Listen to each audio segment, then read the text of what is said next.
ശബരിമലയിൽ ഭക്തർ ഇരുമുടിക്കെട്ടിലെത്തിക്കുന്ന അരി നീക്കം ചെയ്യാതെ മാലിന്യമാക്കുന്നു. സന്നിധാനം ഹെൽത്ത് ഇൻസ്പെക്ടറുടെ ഓഫീസിന് സമീപത്താണ് കിലോ കണക്കിന് അരി പുഴുകേറി നശിക്കുന്നത്. കരാറുകാരാണ് അരി കൊണ്ടുപോകേണ്ടത്. സന്നിധാനത്ത് നിന്നും ഗോകുൽ രമേശ് തയ്യാറാക്കിയ റിപ്പോർട്ടിലേക്ക്.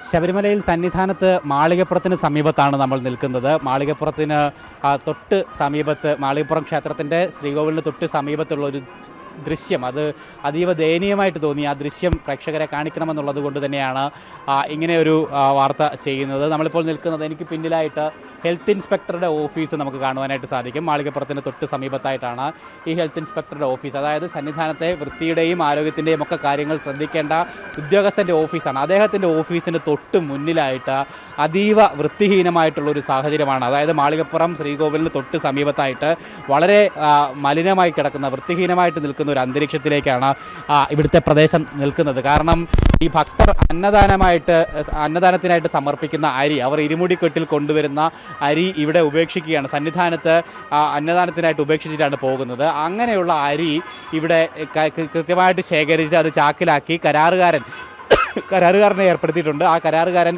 ആ അരി കൊണ്ടുപോകണമെന്നുള്ളതാണ് വ്യവസ്ഥ. പക്ഷേ ഇവിടെ നമുക്ക് ദൃശ്യങ്ങൾ കാണുവാനായിട്ട് സാധിക്കും. മാളികപ്പുറത്തിന് തൊട്ട് പുറകിലായിട്ട് ഈ അരി ഇങ്ങനെ കൂട്ടിയിട്ടിരിക്കുകയാണ്. അത് നിലത്തും ചാക്കിലുമൊക്കെ ആയിട്ട് അങ്ങനെ വളരെ മോശം അന്തരീക്ഷത്തിൽ അങ്ങനെ കൂട്ടിയിട്ടിരിക്കുകയാണ്. ആ അരി ഇവിടെ നിന്ന് എടുത്തുകൊണ്ട് പോകുവാനായിട്ട് കാലങ്ങളായിട്ട് എന്തായാലും ഈ കരാറുകാരൻ തയ്യാറായിട്ടില്ല എന്നുള്ളതാണ് ഈ ദൃശ്യങ്ങളിൽ നിന്ന് നമുക്ക് മനസ്സിലാക്കുവാനായിട്ട് സാധിക്കുന്നത്. നമുക്ക് കാണുവാനായിട്ട് സാധിക്കും, കിലോ കണക്കിന് അരിയാണ് ഇങ്ങനെ ഉപയോഗശൂന്യമാക്കി ഇങ്ങനെ ഇട്ടിരിക്കുന്നത്. പകുതി ചാക്കിലും പകുതി നിലത്തുമൊക്കെ ആയിട്ടാണ് ആ അരി കിടക്കുന്നത്. അത് മാത്രമല്ല, ഈ അരി ഇങ്ങനെ നിലത്ത് കിടന്ന് അത് ചീത്തയായി, അതായത് മോശമായ അവസ്ഥയിലേക്ക് മാറി. അത് വളരെ വൃത്തിഹീനമായിട്ട് ഉള്ള അന്തരീക്ഷം ഇവിടെ ഉണ്ടാക്കുന്നതിലേക്ക് ഒരു കാരണമായിട്ടുണ്ട്. കാരണം ഈ അരി ഇവിടെ കിടന്ന് മഴ കൊണ്ടും വെയിൽ കൊണ്ടുമൊക്കെ അത് പുഴുക്കുകയും തുടർന്ന് ഈച്ചയും പുഴുവുമൊക്കെ വന്ന് ഇവിടെ ഈ പരിസരമാകെ ഒരു ആരോഗ്യകരമല്ലാത്തൊരു അന്തരീക്ഷത്തിലേക്ക് മാറിക്കഴിയുകയും ചെയ്തിരിക്കുകയാണ്. എന്തായാലും അധികൃതരുടെ ശ്രദ്ധയിൽ ഈ കാഴ്ച വരാഞ്ഞിട്ടാണോ അതോ വന്നിട്ടും നടപടി എടുക്കാത്തതാണോ എന്നറിയില്ല. എന്തായാലും കരാറുകാരൻ ഈ അരിയൊക്കെ ഇവിടെ നിന്ന് മാറ്റേണ്ട സമയം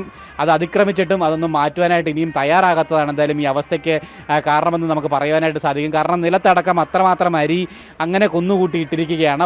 വളരെ ഗുരുതരമായിട്ടുള്ള ആരോഗ്യ പ്രശ്നങ്ങൾക്ക് ഇത് ഇടയാക്കുമെന്നുള്ള കാര്യത്തിൽ യാതൊരു സംശയമില്ല. എന്തായാലും ഏറെ ദൗർഭാഗ്യകരമെന്ന് പറയുന്നത്, ഇത്രയും അധികം തീർത്ഥാടകർ വരുന്ന ഒരു പ്രദേശമാണ്, അല്ലെങ്കിൽ അവ ഒന്നിച്ച് നിൽക്കുന്ന മാളികപ്പുറം ക്ഷേത്രത്തിന് തൊട്ട് സമീപത്താണ് ഇങ്ങനെയുള്ളൊരു ദൃശ്യം ഉള്ളത്. ഒപ്പം ഹെൽത്ത് ഇൻസ്പെക്ടറുടെ ഓഫീസിന് തൊട്ട് സമീപത്തും തൊട്ട് മുൻപിലും കൂടെയാണ് ഈ ഒരു ദൃശ്യം എന്നുള്ളതാണ് ഏറെ ദൗർഭാഗ്യകരം. ഈച്ചയടക്കം ഇവിടെ വ്യാപകമായിട്ടുണ്ട്. എന്തായാലും ഈ ഒരു അവസ്ഥയ്ക്ക് മാറ്റം വരേണ്ടതായിട്ടുണ്ട്. ഇല്ലെങ്കിൽ തീർത്ഥാടകരടക്കമുള്ള ആളുകളുടെ അവരുടെ ആരോഗ്യത്തെ തന്നെ ഗുരുതരമായിട്ട് ബാധിക്കുന്ന ഒരു അവസ്ഥയിലേക്ക് ഇവിടെ സാഹചര്യങ്ങൾ എത്തിച്ചേരുമെന്നാണ് പറയുവാനായിട്ടുള്ളത്.